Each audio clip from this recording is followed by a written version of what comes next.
Welcome to the Benzano podcast where we're calling a spade a spade. Caitlin Clark is the LeBron James of the WNBA. Folks, those aren't my words.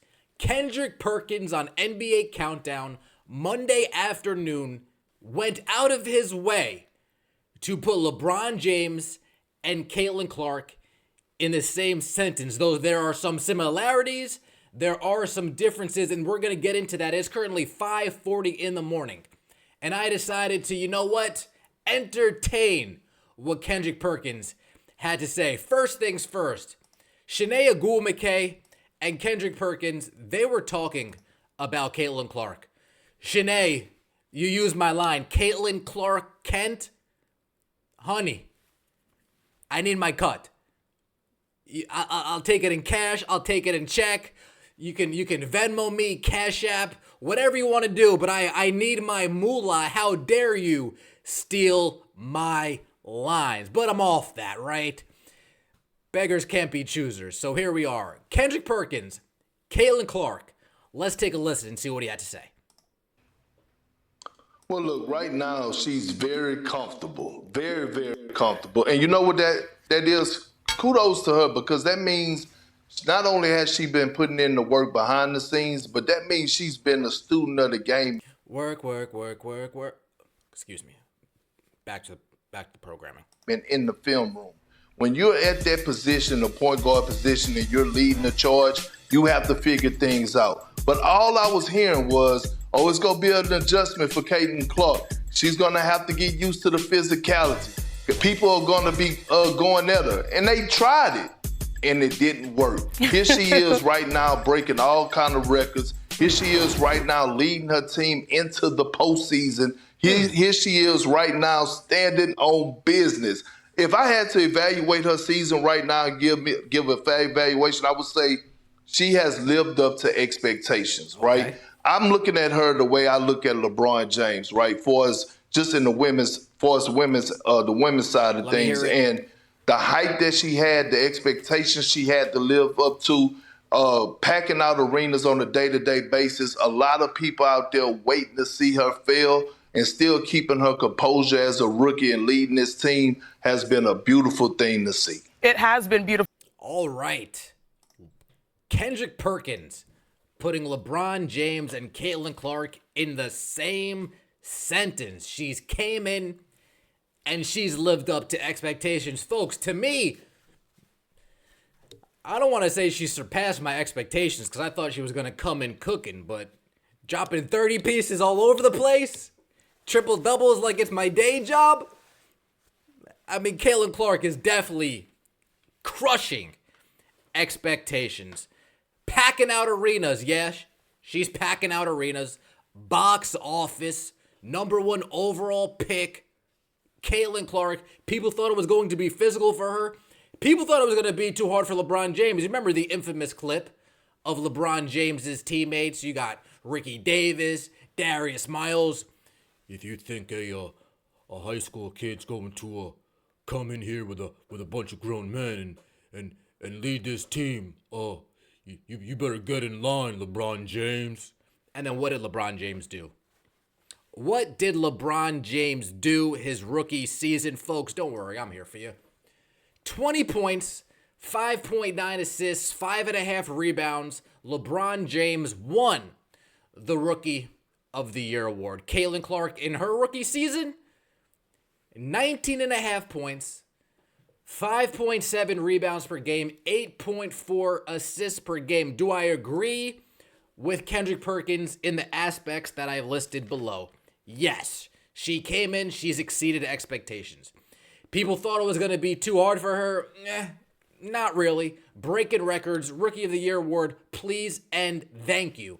Are we packing out arenas? You're damn right we are. The weight of the world is on Caitlin Clark's shoulder, and she, for the most part, is performing well and above what people thought she would come in and perform, right? Now, the difference between LeBron James's rookie season and Caitlin Clark's rookie season, Caitlin Clark is leading her team to the playoffs. LeBron James never led his team to the playoffs as a rookie. So that had me diving still in that same 2003 draft class, but I looked just a couple spots below. Not Darko. Carmelo Anthony, 21 points, bona fide scorer, freshman in Syracuse, won a championship as a freshman, carrying the Big Orange in the Big East. 21 points, 6 rebounds, 2.8 assists in his rookie year. Some people thought he should have been Rookie of the Year for one reason only. He led his team to the playoffs. He led his team to the playoffs. So that's the parallel there, right? Between Carmelo and CeCe. Both their names begin with the letter C, and both of them took their teams from bottom of the barrel. Boom! Here comes Carmelo. Boom! Here comes Caitlin Clark, and playoff bound you are. But neither of these two really came in that elite passer. LeBron James, you knew he was an outstanding passer as soon as he hopped into the league. But the offense the Cavs run, they didn't really get up and down. He really invented space the floor. I want 5 shooters out. But what about the Phoenix Suns and Steve Nash? And forget that, right? We're talking about LeBron now, all right? We're talking about LeBron. He wanted the floor out. He wanted the pick and roll. I'm going to draw the defender's kick. He didn't really get that maybe until Miami. I know we can talk about the Drew Goodens and the Carlos Boozers. Yeah, but that wasn't at the extent that we saw when he really started hitting his peak in Miami and then his second stint in Cleveland. So it had me thinking a couple years after LeBron and Carmelo made it to the league, who else showed up? CP3. Instantly, you knew floor general. Triple threat, points, rebounds, assists. And he too, just like LeBron, just like Caitlin Clark won Rookie of the Year award. Now, folks, let's just take a look at these records real quick. Cleveland Cavaliers, LeBron James, before he got there, 17-65. The year after he arrived, 35-47. Quick math tells me that is about a increase that I don't want to do math for. 18-game increase. Happy, you're welcome. Denver Nuggets, before Carmelo showed up, 17 wins. After Carmelo showed up, 43 wins. Quick math tells me it's a 26-win increase. I could be wrong. Quick math, folks. Quick math. Folks, I'm not a rocket scientist. I'm just trying to tell. Quick math is telling me that. All right? That is an increase. But that little asterisk next to the Denver Nuggets, that lets you know they made the playoffs.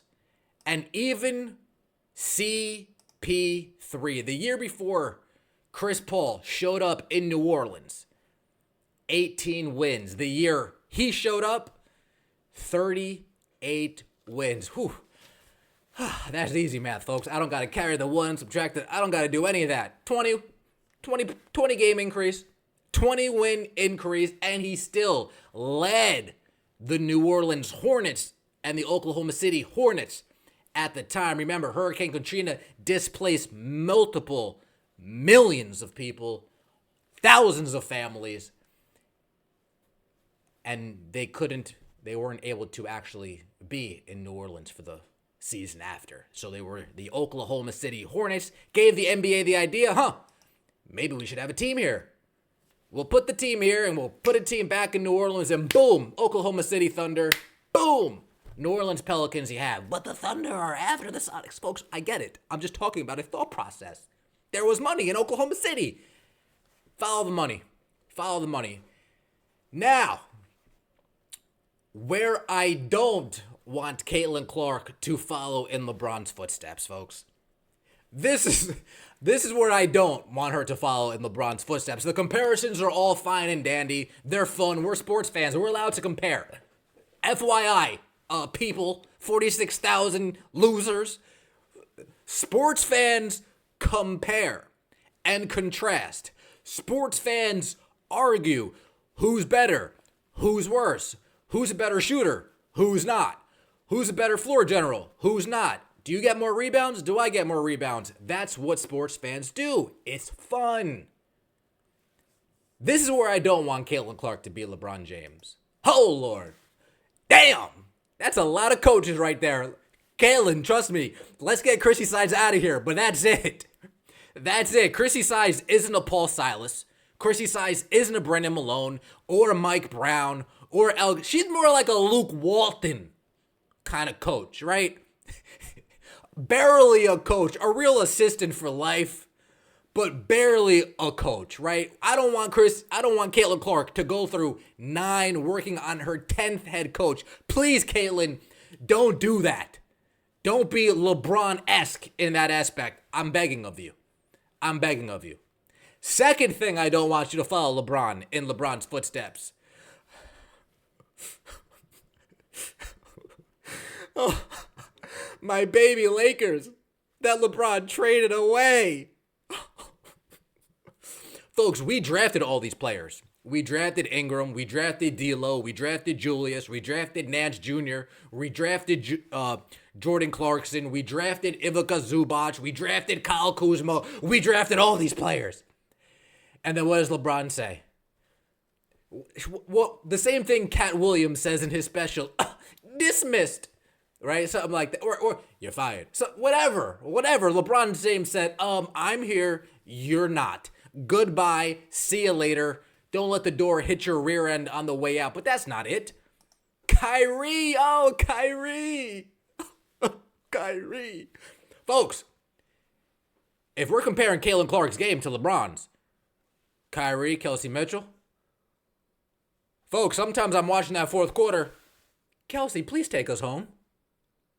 Kelsey, please lead us. Show us the way. Show us the way to Victoryville, right? To Wintertown. I don't want to go to Loserville. I want to go to Victoryville. I want to go to the winner's circle. Please, Kelsey. Same way LeBron's like, Kyrie, this ISO stuff, I mean, it's not really my thing. Can you just do your thing and take us home in the fourth quarter? And by all means, Kyrie did his thing and took him home in the fourth quarter. Ask Steph Curry. He knows. Folks, Kelsey Mitchell, she's primed for a hell of a playoff run. Don't be surprised if Kelsey Money Mitchell is earning her money in September and October. And oh no. Bron and Wade. Folks, I know we all love Kate Money Martin. She can come now, right? In the next 2-3 years, she can come, but year 10, we don't need to do the reunion tour, right? This isn't NSYNC. This isn't Backstreet Boys, right? Bye. We don't got to do all of that, right? If Kate Money is old and we don't got to just play the old hits, right, folks?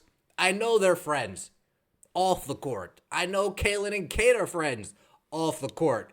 Caitlin, please don't be pulling your GM's leg and having them trade this person and that person and sign this person and that. Maybe let your agent send a feeler or two, but if word comes back to me that you're over here playing le GM, please, I don't want that to be the case. I do not want that to be the case. And the last thing I don't want from Caitlin Clark. But I did compare her to LeBron, right? And I compared her to Chris Paul. Yes, folks. Yes. Oh my, yes. Yeah, folks, I did make the comparison. It just so happens that LeBron and CP3 are some of the biggest whiners and complainers of my generation, right? I'm still a fan of Chris Paul. LeBron, not so much, but it has more to do with his GM nonsense and his entitledness and his garbageness and him trading everybody away, right? Chris Paul, I kind of accept his whining, right? But I just don't want Caitlin Clark to go down too much that road. I don't want her to go down too much that road because whether it's a narrative for us fans, it's a narrative for people like Jason Whitlock, as we all know. And if Caitlin Clark is saying her mom doesn't want her to get teased, if there's footage of her dad saying, hey, calm down, just play the game, then even Caitlin Clark knows deep down, deep down, maybe I shouldn't complain this time. But it's fun. It's fun, folks. I used to play basketball. I used to just go at refs because it was fun to go at refs, right? Nobody else on my team spoke up, right? I was the anchor on defense, right? I was right? Bruce Bowen status, Pat Bev status. So I kind of enjoyed that role. I wasn't the star player, though. I wasn't the star player. Kaylin, just temper it a little bit, right? And to be fair, right, I will play devil's advocate to my own argument. I think a new coach will help temper some of that, right? I didn't really see LeBron doing all of the histrionics his first stints in Cleveland and in Miami that much, to be fair. Eric Spoelstra wasn't playing it. Pat Riley, not playing it. But when you got David Blatt, who you can walk all over, Darvin Ham, who you can walk all over, Luke Wallen, who you can walk all over, Frank Vogel, who you can walk all over, LeBron's going to take advantage of that, right? I think if Caitlin Clark has a competent coach, somebody like Mark Jackson, someone who's not going to take any ish, who will let CeCe play her game, but they have their pulse on the game enough to say, okay, timeout, calm it down, come on. Let me yell at the referees. And she actually has faith in her coach to yell at the referees, right? I think a coaching change, somebody who will speak up for her, someone who will speak out for her, someone who will be in the official's ear, not only for her, but for the team as well. I think you will see Caitlin Clark temper it down a little bit, and that's what I am hoping on, right? In Iowa, she complained, but she respected Lisa Bluter enough to where when Lisa said, cut it out, she cut it out. It's the Ben Daniel Podcast. We're calling a spade a spade. I appreciate all the support. Let me know what you think in the comment section below. We are in the venue on Thursday. Take it easy.